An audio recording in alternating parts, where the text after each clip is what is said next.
Mucho gusto, doctor Mosquera. Como le comenté, soy estudiante de la Universidad de La Sabana. Estudio la carrera de Ciencias Políticas y estoy en quinto semestre. Ahorita mismo estoy cursando una materia que es Movimientos Sociales. Y para la materia toca realizar un artículo escogiendo un movimiento social y explicarlo a profundidad, detallarlo. En la clase vemos diferentes teorías o acerca de cómo el movimiento realmente funciona. Cuando inicié el semestre, yo la verdad no tenía claro qué hacer, pero se juntó perfectamente, si por obra divina o por el destino, con una clase de historia de Colombia. Cuando empecé a ver esta clase, me di cuenta que la herencia de los afrodescendientes o indígenas no era tan distante a mí. Yo nací aquí en Bogotá y pues me crié y sigo viviendo en Bogotá, pero siempre en mi pensamiento, yo creo que fue algo erróneo que tuve a lo largo de mi vida, fue que siempre pensé que eso era algo distante, que esa herencia de los indígenas o de los afrodescendientes era como algo lejano que no ocurría y que no me impactaba en mi vida. Y a lo largo de esta clase me di cuenta que sí tiene un impacto en mi vida, que me rodea en cada situación que hago. Eh, en esta materia vi algo que me llamó la atención. Vi una frase del poeta que se llama Juan Manuel Roca, que dice que la historia de Colombia se ha escrito con el borrador de lápiz. Muchas veces por las barreras del lenguaje, pero también durante la conquista y los años posteriores, tal vez la historia de Colombia se ha malversado y no se ha escrito de forma correcta. Y en esta materia encontré a el rey cimarrón, a Ben Cosbiojo, creo que lo pronunció bien, y me llamó la atención. Entonces busqué para esta materia relación con los cimarrones y me pareció interesante este movimiento y averiguar más de él. Entonces quisiera iniciar preguntándote cuál ha sido tu trayectoria o eh, cómo has avanzado en este movimiento, cómo surgió, cómo se ha desarrollado. Bueno, soy Juan de Dios Mosquera Mosquera, el director nacional del Movimiento por los Derechos Humanos Afrocolombianos, Cimarrón. Soy uno de los fundadores del Movimiento Cimarrón y he ejercido desde 1982 como uno de sus principales ideólogos y dirigentes. Desde que tenía 18 añitos, comencé a impulsar en mí y en nuestra comunidad el liderazgo social étnico por los derechos del pueblo afrocolombiano. Ok. Doctor, tengo una pregunta. El artículo lo estoy movilizando hacia la identidad afrodescendiente. Como ya le comenté, siento que no se habla mucho de que esa identidad pertenece a todos los colombianos y no solo a un grupo de personas como cree el pensamiento colectivo. Entonces, le quisiera preguntar, ¿cuál hecho cree que marcó la historia afrodescendiente en Colombia? No hay un hecho especial. Hay unos hitos que demarcan los períodos de la historia del pueblo afrocolombiano. Esos son 4 períodos hasta hoy que yo he logrado identificar. El primero es la africanidad. parte de 1510, cuando la corona española ordenó legalmente el secuestro de nuestros antepasados para ser esclavizados en América. A partir de la cédula real de 1510, hacia atrás es el periodo de todo eran Áfricas. Todo lo que significa las culturas de los pueblos, de las sociedades del continente africano, desde la antigüedad profunda hasta ese 1510. De 1510 a 1851 es el periodo de la carimba, de la marca, de la vida de negro. O sea, la imposición de la institución europea española de la esclavitud de las personas africanas, que duró de 1510 legalmente hasta 1851. En 1851 se expidió la ley, entre comillas, sobre la libertad de los esclavos. Una gran contradicción, porque los esclavos no eran sujetos de derechos y menos el de la libertad. Esa ley tenía que haber dicho ley sobre la libertad de las personas africanas esclavizadas, o sea, rescatar del esclavo la persona y reconocerlo como sujeto jurídico. Ahí sí hubiese sido libertad para las personas africanas. Por tanto, lo que hubo fue la eliminación del sistema de la esclavitud, de la institución, mas no abolición de la libertad, de la no reconocimiento de la libertad real para nuestros antepasados. Ellos siguieron a partir de esa ley totalmente invisibilizados dentro del Estado de Derecho de este país.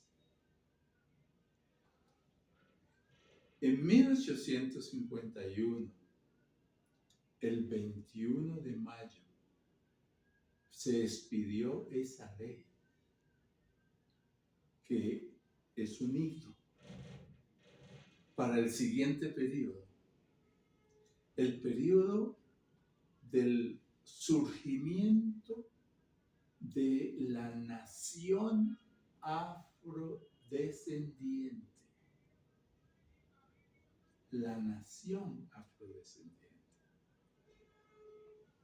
Después de la ley, las poblaciones africanas surgidas de la esclavización se van convirtiendo en pequeñas y millares de comunidades por todo el territorio nacional. aprendiendo a construir comunidad, aprendiendo a construir familia, aprendiendo a desarrollar convivencia civil. Y en ese sentido, nuestra gente quedó bajo la explotación de los antiguos amos, que ahora se llamaban patrones. Y ellos ya no se llamaban esclavos, se llamaban peones, jornaleros, con la misma esclavitud encima, solo que ahora ya no tenían un dueño legal. Ya no existía el trabajo forzado legal. Ese periodo de la nación afrodescendiente se extiende hasta 1991.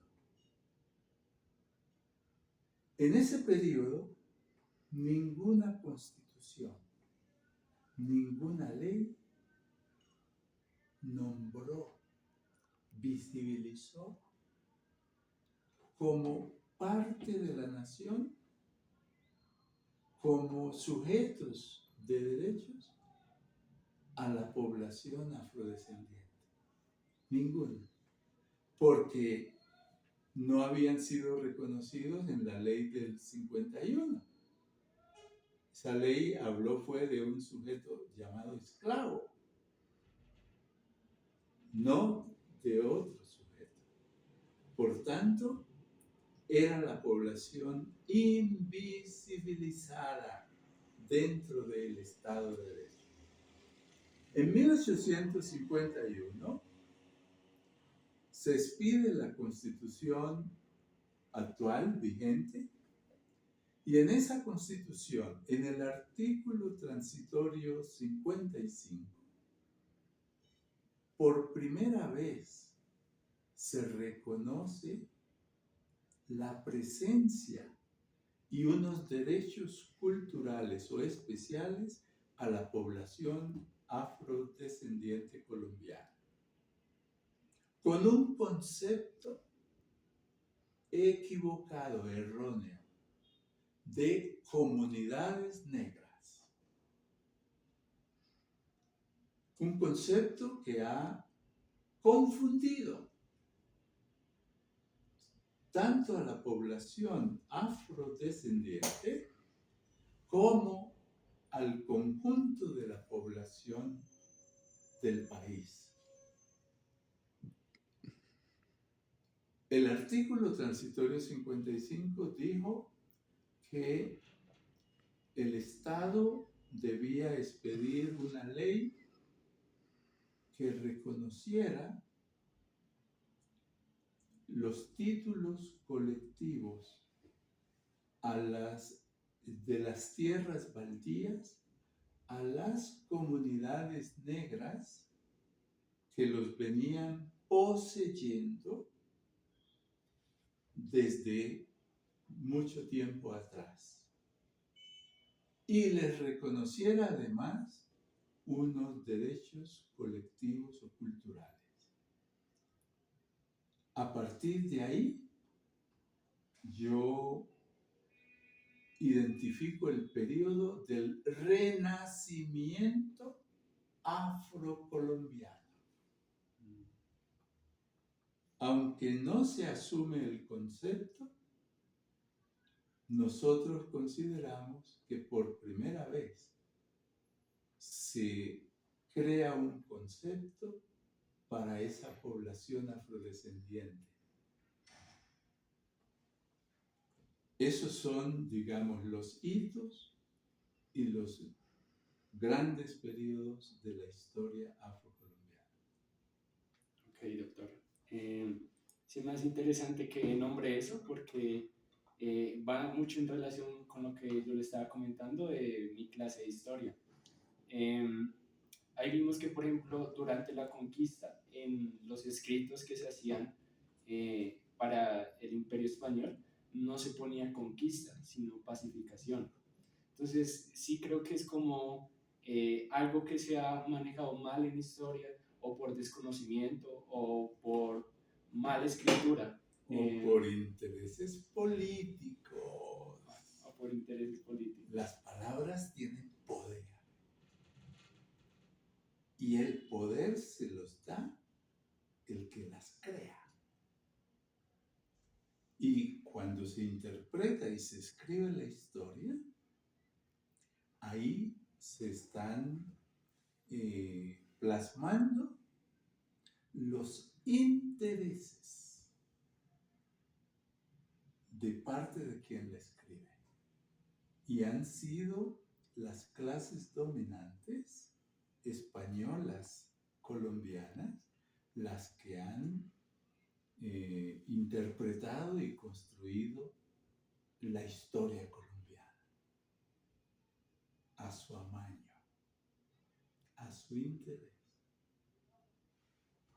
Okay. Y yo creo que eso es algo que me llamó mucho la atención del movimiento Cimarrón, que también, aparte de influir en políticas o en la incidencia social, se preocupan también por algo que ustedes nombraron, que a mí me gusta el concepto, que se llama etnoeducación. Entonces, me surge una pregunta. Como es un tema, con lo que he investigado, un tema que de pronto se pueda manejar un poco complicado, mi pregunta es, ¿qué estrategias han implementado para educar tanto a la población afrocolombiana como al resto del pueblo colombiano sobre la importancia de los derechos de las comunidades afro? Bueno, el movimiento Cimarrón, desde su fundación, ha estado sensibilizando, divulgando, educando a nuestro pueblo en torno a su historia real y en torno a sus derechos y sus luchas. Lo hemos hecho a través de una escuela nacional de liderazgo afrocolombiano, Nelson Mandela. Esa escuela tiene programas para los niños, para los jóvenes, para las mujeres y para los líderes en general. Y en ella le entregamos los fundamentos de la identidad colectiva afrocolombiana. Dentro de esos fundamentos está el tema de la historia, de los derechos, el tema de la organización y la movilización por los derechos. Ok. Investigando un poco más de lo que usted me comenta, de esa organización que han hecho, vi que impulsaron la Ley 70, de creo que de 1993, si no estoy mal. Y eso me llamó la atención porque quiero saber cómo el movimiento ha tomado mucha fuerza desde que inició. Y me gustaría saber cómo ha sido la relación del movimiento nacional Cimarrón con el Estado colombiano, en confrontación de políticas públicas o temas legales. Nosotros, desde el movimiento Cimarrón, hemos concebido que nuestra gran tarea es el promover el progreso y el desarrollo humano integral del pueblo afrocolombiano. Frente a esas condiciones de vida heredadas de la esclavización, que se caracterizan por el racismo, la desigualdad social profunda, la pobreza, la discriminación racial y todo lo que eso significa. Frente a eso, frente al Estado, nuestro papel ha sido desarrollar permanente incidencia por políticas públicas que mejoren las condiciones de vida, la calidad de vida de nuestras comunidades, por la inclusión dentro del Estado colombiano del enfoque diferencial étnico afrocolombiano o diferenciación positiva étnica afrocolombiana en los planes de desarrollo, en los planes operativos de las instituciones, en el conjunto de la gestión de los gobiernos nacional, departamental, municipal. O sea, el reconocimiento de la diversidad afrocolombiana con sus derechos, con sus reivindicaciones dentro del Estado colombiano. Entonces, siempre ha sido lucha. Nunca hemos sido parte de partidos políticos. Siempre hemos mantenido nuestra autonomía política, entendiendo que luchar por nuestros derechos es una tarea en todo gobierno. Todo gobierno, sea del partido que sea, el papel de los cimarrones es incidir por los derechos del pueblo afrocolombiano. Me parece interesante lo que dice de que no se afilian a ningún partido político porque quieren que su incidencia sea siempre, y eso me parece muy, muy poético. Y también me preguntaba al investigar acerca de cómo manejaban esa incidencia en cada gobierno. Entonces, me pregunto cómo el movimiento maneja su agenda, cuál ha sido su evolución desde su fundación. Y bueno, la agenda del movimiento cimarrón realmente no ha cambiado.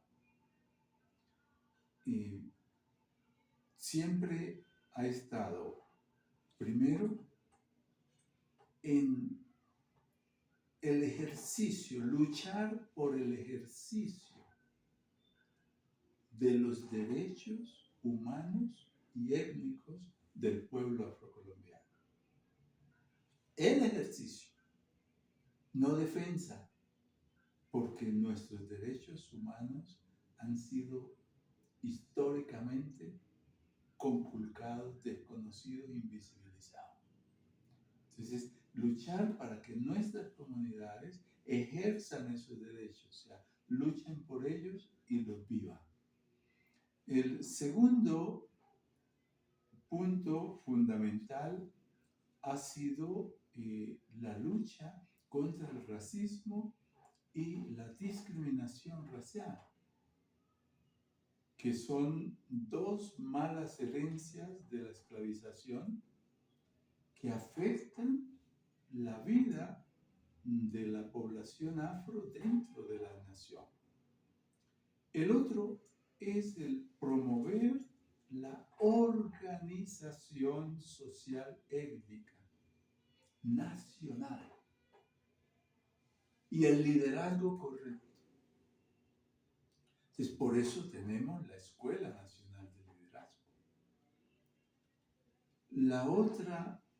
El otro punto fundamental es la promoción en el sistema educativo nacional de la enseñanza de los estudios afrocolombianos y la implementación por parte del Estado colombiano como política pública de la etnoeducación afrocolombiana. La etnoeducación como política pública de desarrollo de la educación con calidad, con pertinencia, con liderazgo y con identidad cultural. O sea, planes y plata. La etnoeducación no es ni debe ser la enseñanza de prácticas culturales de las comunidades. La etnoeducación es educación de calidad, con identidad, con pertinencia, en los municipios, en las comunidades y las personas afrocolombianas. Me parece curioso que el movimiento pueda eh, diversificarse. Investigando acerca de la identidad afrocolombiana, vi que hay muchos movimientos o organizaciones que se enfocan en lo mismo. Y vi que el movimiento Cimarrón trata como de aliarse con ellos para que el foco o la información se pueda difundir más fácilmente y más ampliamente. Vi que el año pasado firmaron una alianza con una organización que se llama Juntanza Étnica. Y eso me ha hecho preguntarme cómo el movimiento, cómo enfoca sus alianzas para eso, lo que tú decías de la lucha de los derechos de la comunidad afrocolombiana. Bueno, es fundamental entender que la lucha por los derechos del pueblo afrocolombiano es una lucha que debe ser asumida por todas las organizaciones, por todos los demócratas del país, por los partidos políticos, por las asociaciones comunitarias, por los grupos, por todo el mundo debe asumir la lucha de los pueblos afros, así como debe asumir la lucha de los pueblos indígenas, así como debe asumir la lucha por los derechos humanos. No es una lucha que le podamos colocar color de piel o decir esto es exclusivo de la población afrocolombiana. No, es una lucha por democracia, es una lucha por derechos humanos de un sector de la población colombiana. Entonces, hacemos alianzas con grupos, organizaciones, a través de convenios de cooperación, con las universidades también, convenios de cooperación a favor de los estudiantes afros, de la educación, y mantenemos una incidencia permanente con la cooperación, buscando recursos y apoyo para el desarrollo de la agenda afrocolombiana.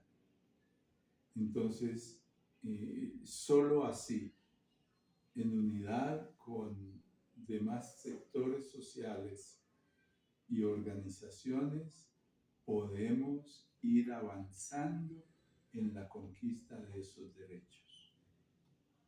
Me gustó la frase que usted usó, que es algo de democracia, que todo el pueblo colombiano se debe influir. Y yo creo que esa frase la voy a poner en el artículo. También me gusta una frase de ustedes que es que de origen somos africanos y por nación somos colombianos. Y eso me generó dudas. Tenía dudas acerca de cómo el movimiento a lo largo de su historia ha podido juntar tantas personas. Me imagino que la logística es difícil y tengo dudas acerca de cómo organizan tantas personas, cómo se afilian las personas, cómo el movimiento organiza su organización. Sí. Sin embargo, todo está por hacerse. El proceso organizativo de la población afrocolombiana a nivel nacional, a nivel territorial, local, sigue estando débil, sin poder. ¿Y cómo Cimarrón organiza a nuestro pueblo? Lo primero, la afiliación. A Cimarrón se pueden afiliar todas las personas colombianas o internacionales que se inscriban en la organización, que asuman y promuevan los principios de nuestra afrocolombianidad y de la lucha cimarrona, los valores colectivos de nuestra lucha y la estructura organizativa. O sea, la gente se afilia a un proyecto y ese proyecto está contenido en los principios, en los valores, en los derechos y en las grandes reivindicaciones de nuestro pueblo. Los cimarrones tienen que asumir, defender, promover esos ideales y trabajar por la organización y la incidencia por los derechos. La siguiente pregunta que tengo tiene mucho que ver con la anterior. Con mi compañero veníamos caminando hacia acá y vimos las movilizaciones a favor del gobierno. Y eso me hizo preguntarme varias cosas porque era coincidencia que también veníamos a averiguar del movimiento, a investigar más. Y me hizo preguntarme el movimiento, qué estrategias ha usado para visibilizar esos objetivos, esa visión que quieren mostrar a Colombia. Lo primero, tiene que haber una fuerte campaña de comunicación, una estrategia de comunicación. Tú tienes que visibilizar lo que haces, lo que piensas, lo que luchas, para que los demás de esa manera puedan simpatizar con ello, puedan apoyarlo o puedan vincularse también. Y lo segundo, Cimarrón tiene un programa nacional de conmemoraciones, a través de los cuales en cada conmemoración visibilizamos diferentes temas de nuestra lucha. Hacemos cada año, promovemos movilizaciones institucionales el 21 de marzo, el Día Mundial contra la Discriminación Racial, y el 21 de mayo, el Día Nacional de la Afrocolombianidad, el día que se promulgó la ley del 21 de mayo de 1851 sobre la libertad de los esclavos, para ponernos a pensar sobre eso, qué significa hasta hoy, qué implicaciones tiene hasta hoy. Ok. Anteriormente me dijiste que cualquier persona internacionalmente también se puede afiliar al movimiento. Y eso me hace preguntarme, supongo que personas pertenecientes a otros movimientos también se unen al movimiento nacional.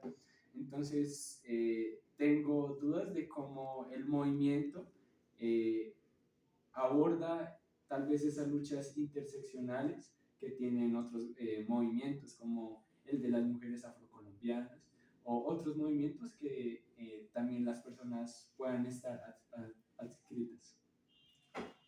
Bueno, el movimiento tiene un conjunto de reivindicaciones que hacen sinergia con otras organizaciones y sectores sociales, ¿no? Solo que Cimarrón se concentra en la población afrocolombiana. Entonces,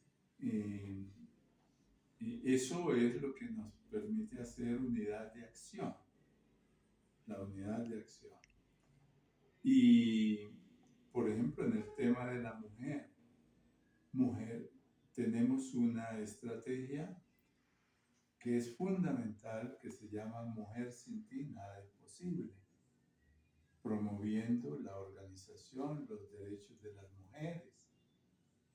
Cimarrón es el que creó la primera organización de mujeres que ha habido afrodescendientes en el país, la Red Nacional de Mujeres Cambirí, la Asociación Nacional de Mujeres Cimarronas, y la lucha por la mujer afrocolombiana es la lucha histórica por la dignidad del pueblo afrocolombiano, porque hay que preguntarse qué significó y qué consecuencias tuvo ser mujer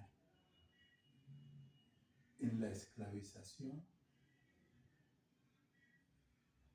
Entonces, la lucha por la mujer es fundamental en toda organización seria.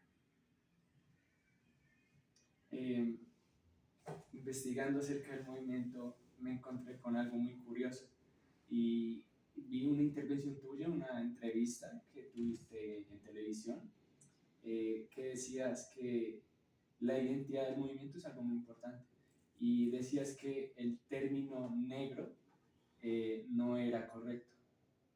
Quisiera que pues comentaras acerca de ese tema.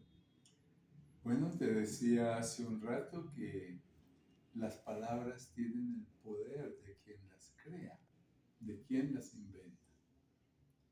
Y el europeo, cuando llegó a organizar el comercio y el negocio de la esclavización de las personas en el continente africano, lo primero que hizo fue negarles su condición de persona y los toma prisioneros y encadenados los trae a América y a Europa para someterlos a la esclavización. En Europa y en América, a ese ser que llega prisionero, esclavizado y condenado a la esclavitud, que tenía la piel negra, la piel melanina, el europeo la inventa, le impone el nombre, la identidad de negro. Negro como coger tú un perro de piel negra y entonces tú lo llamas negro. Cuando lo sacas al parque, negro, negro, lo llamas negro. Negro significaba para el europeo esclavo, animal, salvaje, bárbaro. Negro no significaba persona de piel negra, porque lo que hizo el europeo fue quitarle su condición de persona, de humano. Negro significó la negación de la condición humana de la persona de piel negra. Lo que nuestros antepasados y los afrodescendientes tenemos hoy es la piel negra, la piel por la melanina. No es el ser. Entonces, negro significó esclavo, animal salvaje, lo mismo que indio y lo mismo que, y confrontando a blanco. Blanco significaba el humano, la persona, el poder, la riqueza. Son los tres sujetos coloniales inventados por el europeo en la colonia esclavista. Y desde ese tiempo, esos conceptos generaron un lenguaje, una formación lingüística llena de centenares de palabras que subvaloran, que ofenden, que aborrecen la indigenidad, la africanidad, y hacen adorar, querer ser la europeidad a las personas de piel blanca. En el caso colombiano, a los españoles descendientes o españoles colombianos. Eso dio lugar al racismo. Del concepto negro y del concepto indio surgió el racismo, los prejuicios, las representaciones sobre la supuesta inferioridad de las personas indígenas y de las personas afrodescendientes y la supuesta superioridad de las personas europeos descendientes y de las personas de piel blanca. Ese racismo es una mentalidad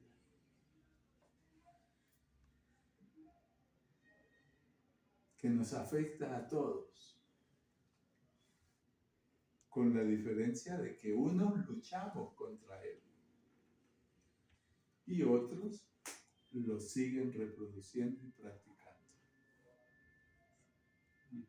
Ok, doctor. Se me hace curioso porque de pronto por ignorancia no conocía todo el trasfondo que llevaba un término que había escuchado toda mi vida, pero no me había dispuesto a mirar etimológicamente, analizarlo a profundidad. Se me hace curioso porque escuchando canciones en español o en inglés, muchas personas se sienten empoderadas al mencionar el concepto. Y para concluir, me gustaría que nombraras la herencia afrocolombiana, cómo sigue viviendo hoy en día.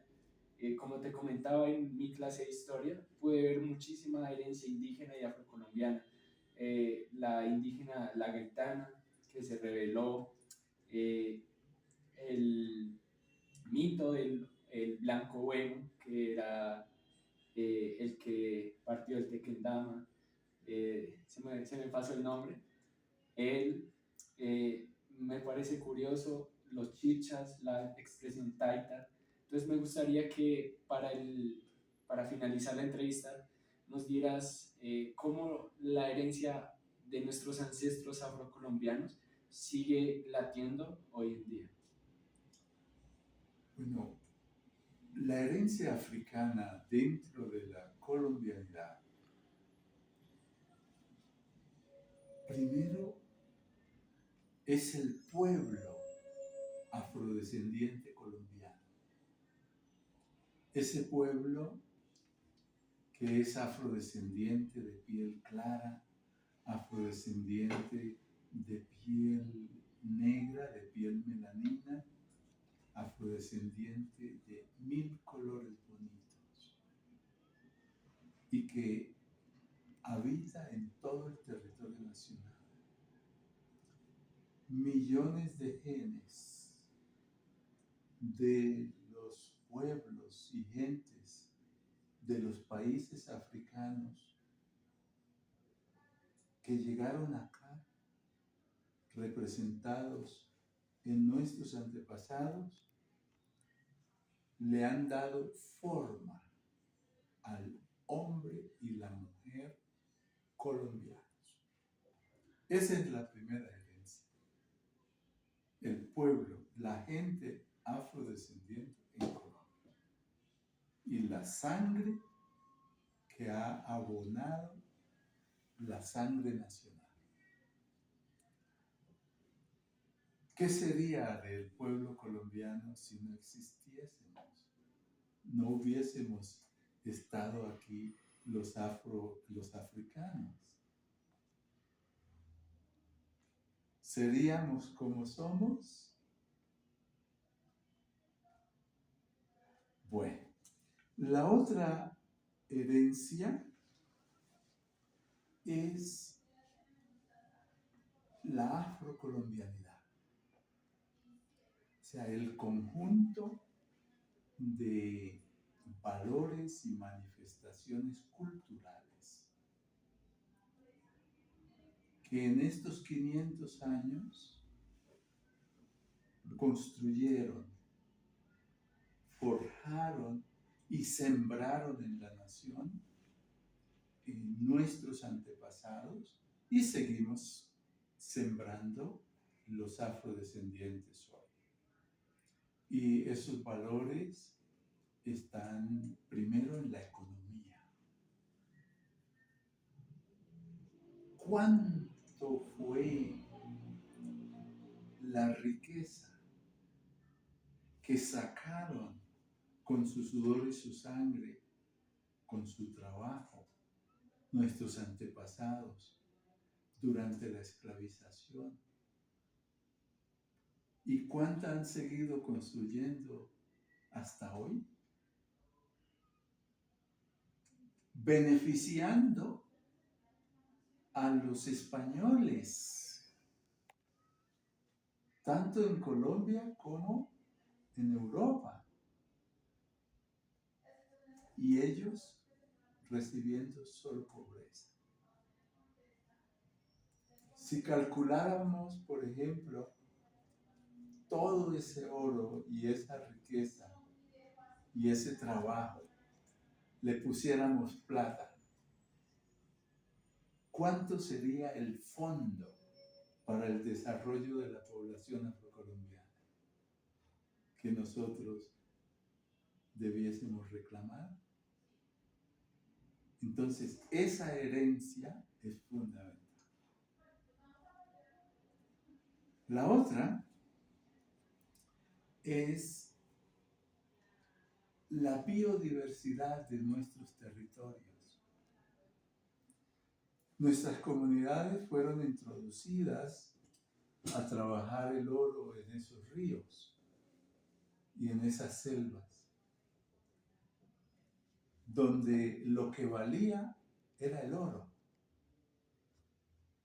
y no la biodiversidad en ese tiempo, ni apenas hasta hoy.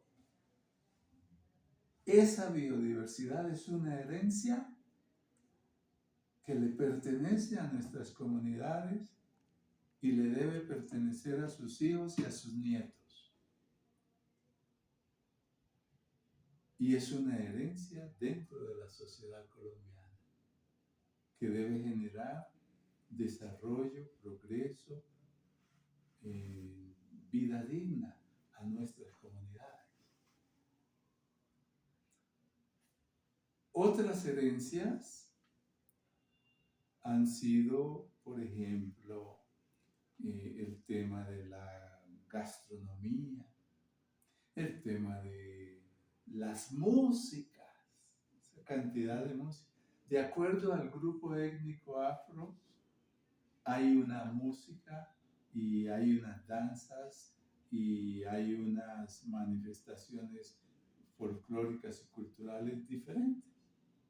Entonces, tú puedes identificar eso, por ejemplo, la chirimía, el chocó. Y te vas al Pacífico Sur, la música de marimba, diferente a la del Chocó.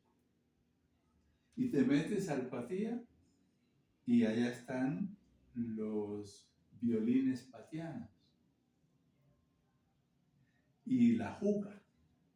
Y te metes luego al Caribe y allá te encuentras con el bullerengue y el tambor. Y te metes luego a los Montes de María, a toda esa zona de Palenques, y ahí te encuentras el baile de la tambora, que es el mismo bullerengue. Todas esas diferencias. Si te metes a Antioquia, allá vas a encontrar el tiple. Son grupos étnicos afrodescendientes que han surgido y que tienen diferentes manifestaciones que representan al país. Es la música afrodescendiente, la danza afrodescendiente, lo que ha terminado representando a Colombia en el mundo. Otras herencias son los deportes. Toda esa riqueza que le han aportado las juventudes afros al país, representándolo en los deportes, en el boxeo, en el fútbol, en el básquetbol, en el atletismo, etc. En el tenis, por ejemplo, o el ciclismo, no han podido porque en nuestras comunidades no hay carreteras, ni hay canchas, ni hay plata para eso. Pero en todos los demás, donde nuestra gente ha podido practicar y destacarse, ella ha sacado la cara por Colombia. Y otras herencias son más contemporáneas a través de personajes que se han destacado en la vida nacional, tanto en la política como en la música, en la danza, esa cantidad de orquestas, por ejemplo, y así por el estilo, que hay muchos. También la religiosidad de nuestras comunidades hoy tienen un componente sincrético de las culturas africanas.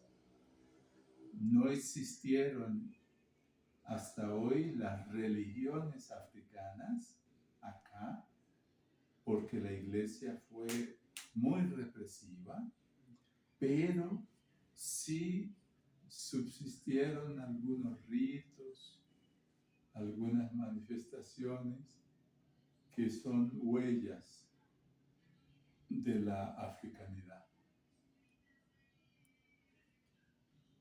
También los